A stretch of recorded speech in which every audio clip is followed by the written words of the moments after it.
يا جماعه كمان كلنا الناحيه الثانيه.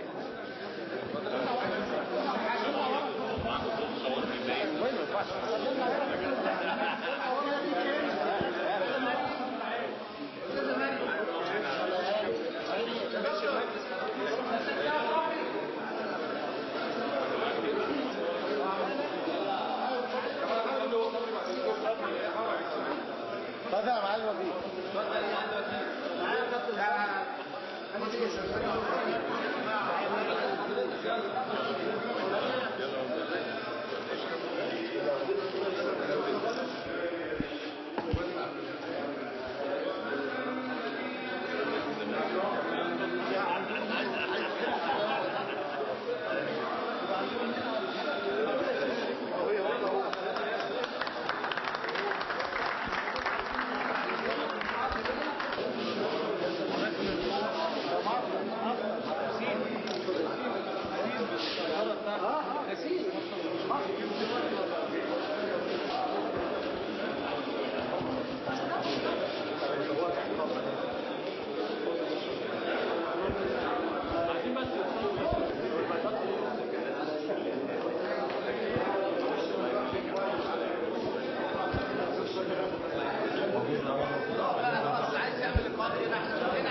الحمد لله ده كان وعد في 2009 والحمد لله ان انا نفذته.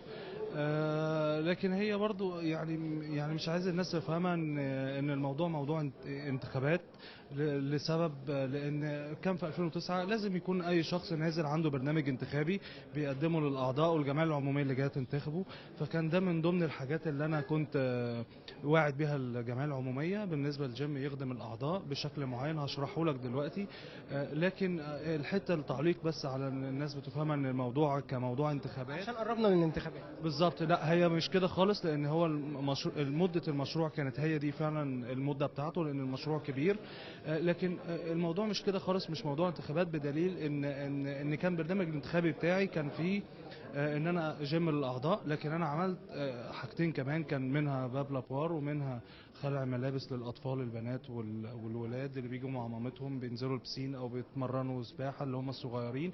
فده ما كانش في البرنامج الانتخابي خالص، ومع ذلك انا عملته لان حسيت ان النادي ممكن او العضو يكون يعني محتاج حاجه زي كده، وممكن قدره النادي ماليا ما تقدرش ان هي تعمل الحاجه دي. فانا الحمد لله عملتها. فهي دي التعليق بس على موضوع الانتخابات. مشروع الجيم الحمد لله مساحة 800 متر يخدم الأعضاء.